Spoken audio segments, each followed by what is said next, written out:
13장 말씀을 우리가 계속 묵상 중에 있는데요. 예수님께서 이 가룟 유다에게 돌이키고 회개할 기회를 주시고자 하셨지만 그는 결국 그 저녁 만찬자리를 뛰쳐나가게 됩니다. 그리고 뛰쳐나간 그 이후에 31절에서는 이렇게 기록하고 있어요. 그가 나간 후에 예수께서 이르시되 지금 인자가 영광을 받았고 하나님도 인자로 말미암아 영광을 받으셨도다. 아멘. 여러분, 가룟 유다가 그 자리를 박차고 나간 이유는 무엇입니까? 그 목적은 무엇입니까? 무안에서였을까요? 예수님께서 이가 그니라라고 말한 것에 대해서 창피했기 때문일까요? 그것이 아니라 예수님이 어디 계신지 당국자들에게 고발하기 위함이었습니다. 어디에 있는지를 알려주기 위함이었습니다. 그러니까 이 말은 곧 당국자들이 예수님을 붙잡기 위해 무장하여 올 것이라는 사실을 우리는 곧 알게 되죠. 즉 예수님은 큰 위협에 빠지게 되었다는 사실입니다. 그런데 그러한 상황과는 달리 주님께서 말씀하시는 것은 내가 곧 영광을 받았다라고 말씀하셔요. 하나님도 영광을 받았다라고 말씀하십니다. 이것이 어떤 의미일까요? 예수님께서는 줄곧 내 때가 아직 이르지 못했다라고 말씀을 하셨는데요, 그 때가 바로 곧 임하게 될 것임을 암시하고 계시는 것입니다. 예수님 편에서는 십자가를 통해 하나님의 구원 계획을 성취할 때가 임박했다는 것이고, 하나님 편에서는 하나님의 오랜 계획, 그 구원의 놀라운 역사가 성취될 것임을 의미하는 것입니다. 하나님의 구원 역사가 예수님을 통하여서 온전히 이루어지게 될 때 하나님께서 영광을 받으시고 예수님께서도 영광을 받으신다라는 것입니다. 요한복음 17장 4절 말씀에는 이렇게 기록되어 있습니다. 아버지께서 내게 하라고 주신 일을 내가 이루어 아버지를 이 세상에서 영화롭게 하였사오니. 아멘. 그렇습니다. 하나님을 영화롭게 하는 일은, 하나님께 영광 올려드리는 일은 삶 속에서 하나님의 뜻을 이루어 살아가는 것입니다. 내 욕심대로가 아니고 내 뜻대로가 아니라 하나님의 영광을 위하여 삶 가운데 그 결정을 해 나가는 일, 예수님께서도요, 그것이 하나님의 뜻이기에 그 길이 고통스러운 일이요 그 잔이 내게서 피할 수 없겠나이까라고 말할 정도로 어려운 일이었지만 하나님의 명령이었, 하나님의 뜻이기에 순종하여 나아가는 것을 보게 됩니다. 오로지 하나님의 영광을 위하여, 하나님의 뜻에 순종하기 위해 그 길을 걸어가시는 것입니다. 그래서 32절 말씀에는 이렇게 기록되어 있습니다. 오늘 보면 32절인데요. 만일 하나님이 그로 말미암아 영광을 받으셨으면 하나님도 자기로 말미암아 그에게 영광을 주시리니 곧 주시리라. 아멘. 하나님을 영화롭게 하는 그 순종으로 하나님께서 예수님께 영광을 주신다라고 말씀하십니다. 오늘 이 말씀을 우리에게도 적용을 해보자면 하나님을 영화롭게 하는 우리의 삶을 하나님께서 기억하시고 우리 또한 영화롭게 하시겠다 말씀하시는 것입니다. 세상에서 누릴 그 어떤 영광보다 하나님께서 높여주시는 인생, 하나님께서 복되다 인정하시는 순종의 삶을 살아가시는 저 여러분의 삶이 되시기를 주님의 이름으로 부탁드립니다. 그리고 나서 오늘 본문 33절에 작은 자들아 라고 예수님께서 말씀을 하시고 중요한 이야기를 이어가세요.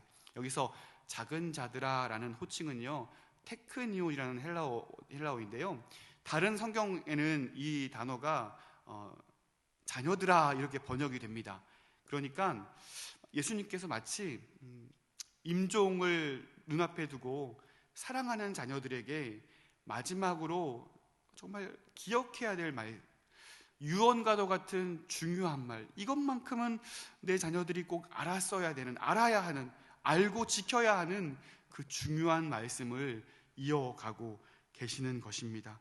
그 내용이 무엇입니까? 오늘 본문 34절과 35절을 통하여 주어지고 있는데요, 우리 이 34절, 35절은 우리 한 목소리로 읽어보도록 하겠습니다. 새 계명을 너희에게 주노니 서로 사랑하라. 내가 너희를 사랑한 것 같이 너희도 서로 사랑하라. 너희가 서로 사랑하면 이로써 모든 사람이 너희가 내 제자인 줄 알리라. 아멘. 가장 중요한, 제자들로 하여금 잊지 말아야 하고 반드시 지켜야 할 그 명령으로 서로 사랑하라 라고 말씀하십니다. 그러면 그 사랑의 기준이 무엇일까요? 오늘 요한복음 13장에 나타난 예수님의 사랑, 그 기준을 우리가 생각해 보자면 요한복음 13장 1절 말씀에 이렇게 기록되어 있거든요. 제가 한번 읽어볼게요. 6월절 전에 예수께서 자기가 세상을 떠나 아버지께로 돌아가실 때가 이런 줄 아시고 세상에 있는 자기 사람들을 사랑하시되 끝까지 사랑하시니라. 아멘. 예수님의 사랑, 그러니까 제자들로 하여금 너희가 서로 사랑하라, 내가 너희를 사랑한 것 같이 말씀하시는 이 예수님의 사랑의 기준은 끝까지 사랑하는 사랑이었습니다. 마치 가룟 유다가 예수님을 팔 것을 알면서도 그 발을 다른 제자들과 동일한 강도, 동일한 사랑으로 그 발을 닦아주셨던 것처럼, 또 그 가룟 유다일지라도, 예수님을 배반할 자일지라도 그를 포기하지 않고 계속해서 돌이킬 기회를 주시고자 하셨던 것처럼 예수님께서 그를 사랑한 것처럼 너희도 서로 사랑하라라고 말씀하시는 것이죠. 베드로가 예수님을 부인할 것을 아시면서도 그에게 돌이킬 기회를 주시고자 하는 것처럼, 여러분 오늘 본문 38절에 닭 울기 전에 내가 3번 나를 부인하리라 이렇게 말씀하시거든요. 이것은 이 부인할 베드로를 면박 주기 위해서 주시는 말씀이 아니라 베드로로 하여금 다시 돌아올 수 있는 발판을 마련해 주시는 말씀인 거예요. 실제로 베드로가 예수님을 부인할 그때에, 3번 부인할 그때에 닭이 우는 소리를 듣고 통곡하는 것을 우리는 보게 돼요. 예수님께서는 제 사랑하는 제자들이 그를 부인하고 예수님을 버릴 것을 아시면서도 결코 외면하지 않고 포기하지 않고 돌이킬 기회를 주시는 그 사랑을 우리에게 보여주셨습니다. 끝까지 자기 백성을 사랑하시는 하나님의 포기하지 않는 그 사랑을 오늘 우리가 기억했으면 좋겠습니다. 이것이 왜 중요하냐면 하나님의 사랑은 우리를 향하여 포기하지 않는데요, 하나님에 대한 그 사랑을 먼저 포기하는 쪽은 바로 우리이기 때문에 그렇습니다. 가룟 유다가 예수님께서 부르시고 예수님과 함께 예수님을 따르기 위하여 모든 것을 포기하고 주님을 따라 나왔음에도 불구하고 왜 그는 예수님을 버린 자가 되었나요?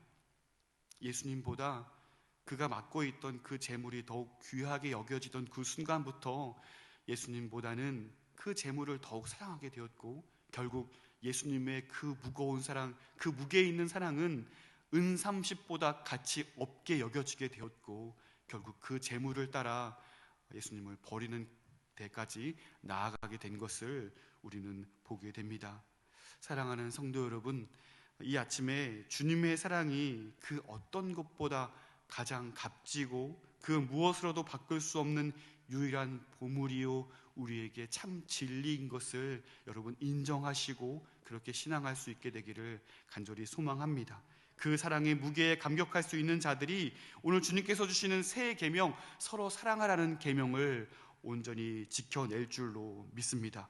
그러므로 오늘 이 아침에 다시 한번 내 영혼에게 명령할 수 있기를 바랍니다. 내 영혼아, 주님께서 명령하시듯 서로 사랑하라. 그렇게 결단하며 그렇게 의지를 가지고 오늘 하루 서로 사랑을 실천해 나아갈 수 있는 저 여러분의 복된 삶이 되시기를 간절히 소원합니다.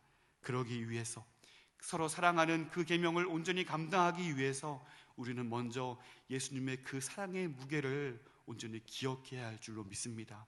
그 사랑을 우리가 기억하고 그 사랑의 감동에 우리가 젖어 있을 때에 주님께서 주신 그 명령을 우리가 온전히 이루어 나아가게 될 줄로 믿습니다. 내가 주님의 사랑을 알고 아주 미약하지만 그 사랑을 서로에게 나타낼 수 있다면, 주님께서 사랑하신 그 강도처럼 우리가 서로 사랑할 수 있다면 그 사람이, 그 상대방이 내가 사랑하는 그 사랑을 보고 사람들이 우리에게 이야기할 것입니다. 주님의 사랑이 무엇인지, 또 우리가 참으로 주님의 제자인 것을 그들이 알게 될 것이라는 것이죠. 35절에 너희가 서로 사랑하면 이로써 모든 사람이 너희가 내 제자인 줄 알리라. 여러분, 내가 주님을 사랑한다라고 고백하는 것도 참 귀한 고백입니다. 그러나 우리의 삶으로, 우리의 행동으로, 우리의 주어진 삶의 선택 가운데 주님의 사랑을 드러낼 수 있는 그 귀한 결정과 선택이 오히려 많은 이로 하여금 하나님의 사랑을, 주님의 사랑을 경험하게 될 줄로 믿습니다. 오늘 말씀 36절 말씀 우리 한 번 더 살펴보고 오늘 말씀을 마치려고 하는데요. 36절 말씀 한번 보실까요? 시몬 베드로가 이르되 주여 어디로 가시나이까? 예수께서 대답하시되 내가 가는 곳에 내가 지금은 따라올 수 없으나 후에는 따라오리라. 아멘. 시몬 베드로가요 예수님께 물어봅니다. 주여 어디로 가시나이까? 이 질문은 어떤 심도 있는 질문이라기보다는 단순하게 이 일 이후에 주님께서 어디로 갈 것인지에 대한 그 행방을 물어보는 질문일 거예요. 곧 예수님은 지금은 따라올 수 없다라고 말씀하시거든요. 그렇습니다. 곧 가셔야 할 그 길은 세상을 위한 고난의 길이었습니다. 아직 그 일이 미치지 못했기 때문에 베드로는 그 길이 어떤 길인지 알 수 없고 주님께서 말씀하시는 이 의도를 정확히 파악할 수 없었습니다. 하지만 주님께서 말씀하시는 것은 후에는 곧 따라올 것이라 라고 말씀하시죠. 사랑하는 여러분, 예수님의 사랑이 어떤 것인지, 또 그게 나에게 어떤 사랑의 무게로 다가오는지 아직 잘 모르셔도 베드로와 같이 그 예수님의 행방을 우리가 자주 물어보았으면 좋겠습니다. 오늘 본문 13장의 7절 말씀을 보시면 예수님께서 이렇게 말씀하셔요. 내가 하는 것을 내가 지금은 알지 못하나 이후에는 알리라. 여기서도 베드로가 물어보거든요. 그런데 예수님께서 그 베드로에 대한 질문에 이렇게 말씀하세요. 지금은 잘 모르지만 이후에는 알리라 라고 말씀하십니다.